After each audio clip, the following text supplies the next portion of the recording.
Hey everybody, now welcome back to my YouTube channel. So today I'm going to have a Halloween special and I really hope you enjoy it. 25-year-old hour to look after two little children. I wasn't going to turn that down. It was Halloween night and I had an outfit. But it didn't stop the parents from going to a Halloween party of their own. I followed her upstairs. She whispered as she opened the door to Bobby's room. "That's Bobby. He won't cause you any trouble. He sleeps at night." I was ready to see a boy. He lay almost in darkness in the bed. She closed the door quietly. The only sound of the click of the barrel emerged with the lock. "This is Alice." As we entered her room, she was still awake. "This is Helen. She's going to look after you tonight." I knelt down next to her.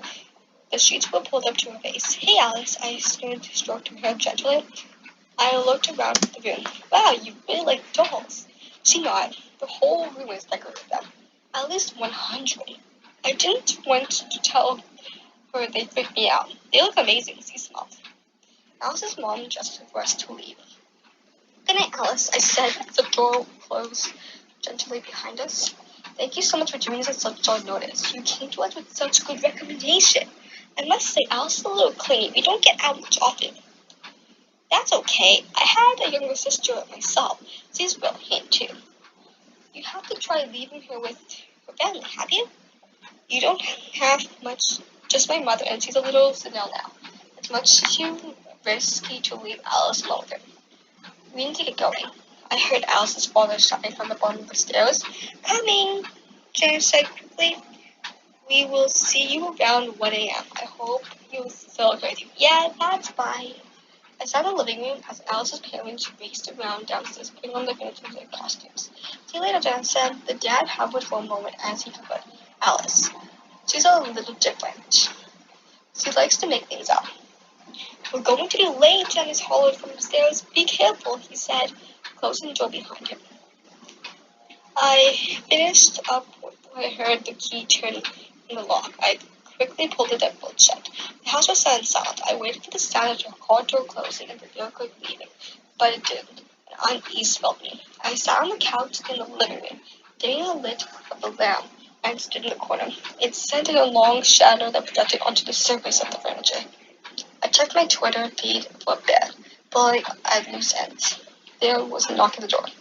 It startled me. I got up to check the spy hole and expecting if the parents had forgotten something instead a small boy stood there. I placed my phone on the table and entry and picked up the bowl of sweets. Then I walked over. I squinted down. "Hello there, would you like some candy?" I thrust the bowl in front of him. He looked a second down, then his gaze returned to mine. He finally shook his head. "Okay, where are your parents?" He stood silent. In a whisper, he asked, "Can I come in?" "I don't know who you are, sorry. Do you need me to call someone?" I turned to pick my phone up. "Do you know your parents' number?" I asked. When I turned back, the boy was gone. I swiftly shut the door and scanned the house. I'm wondering if the child had rushed inside when I wasn't looking. I returned to the couch, wherever the intruder might be in the house. Before I could sit back to my phone, I heard footsteps on the stairs. Alice emerged. "I'm scared," she said. I saw the glowing dark patches on her pajamas. "Oh, okay," I said, jumping out the seat, running over to help her. "What happened?" "Bobby," she said. I stepped back. "Did he come into your room?" She nodded. "Let's get you cleaned up." I took her hand and led her upstairs. The door was ajar. "Where are your clean clothes?" I asked. She pointed to the dresser, barely lit by a landing light. I opened the drawer, and one time I found some clean pajamas. "Where are the towels?" She pointed to the bathroom. I entered and picked up a clean towel, then rested on the radiator. The fabric was warm to touch. I cleaned her off and got her into her fresh clothes. Her bedsheets were dry, so I put her back to bed. "Are you okay now?" She nodded.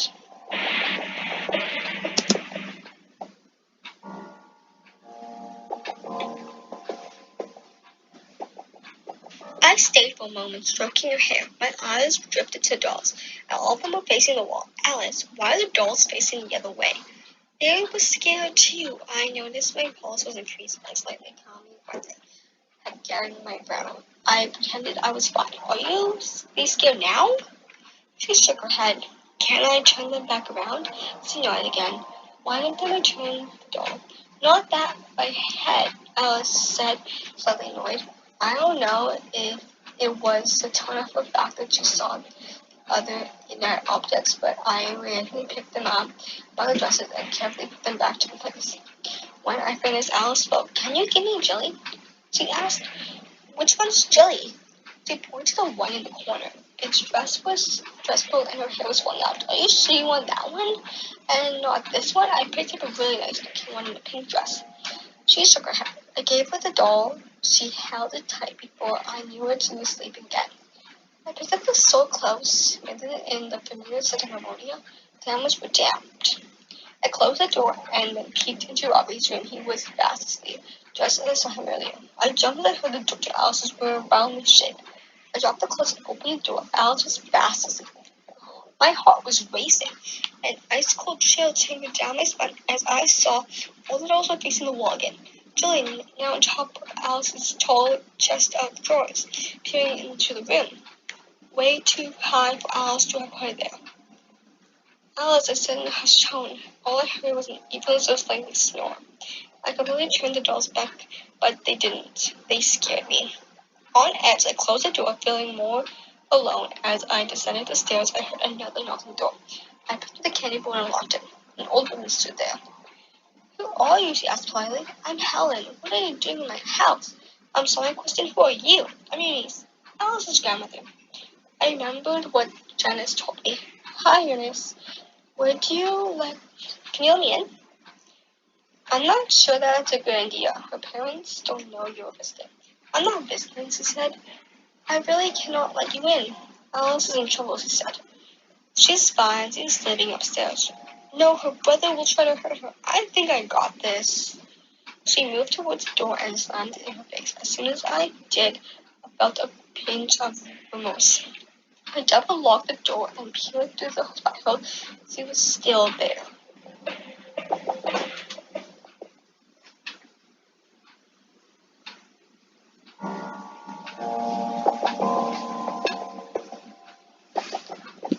I picked up the phone and dialed Janet's number. I jumped as I heard the ringtone from inside the house.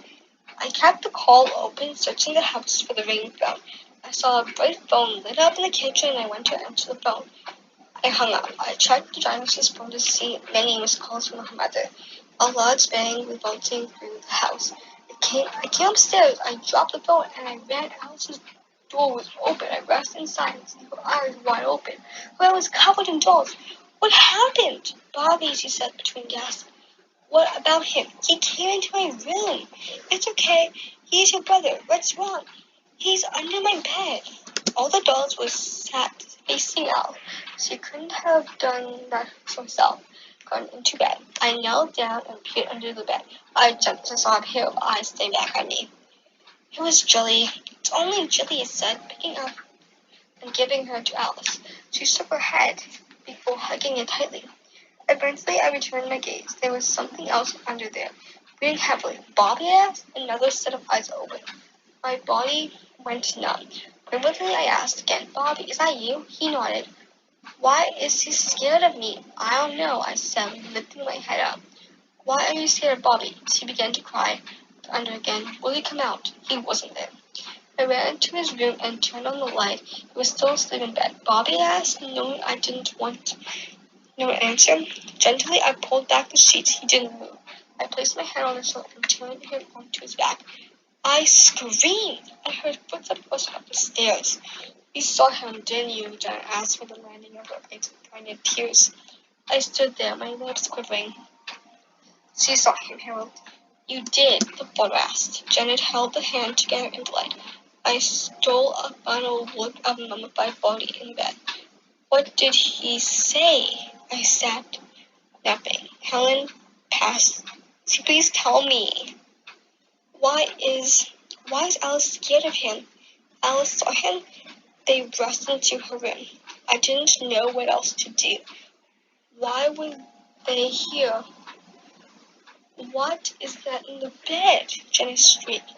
As I pulled it out the days, I ran into Alice's room. The dolls were gone, and so was Alice. "Where is she?" Jenny shouted at me. "I don't know. She was here a minute ago. I was just in here."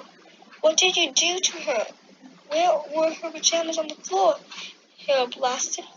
She wet herself, I said defensively. I ran down the stairs and I stopped as I looked into the living room. Eunice was sitting on the couch, stroking Alice's hair. All the dolls spread around the living room. All pointed to look at Alice. Don't run away from me, Harold said, pointing the stairs. He stopped too. Janet, she's here. He pulled past me and into the living room. Stop, Eunice said, putting her arms around Alice. What are you doing here? Protecting her from Bobby. Janice, wrapped in her anger, subsided. Hello, honey, she asked, keeping into the living room. You have to get rid of the thing up there. Mother, he's only sleeping. No, he isn't, Eunice said. He's dead.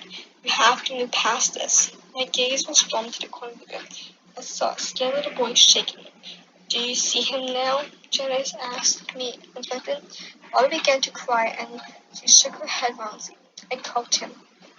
I think the best you leave, Harold said. I picked up my cloak and my hands were shaking.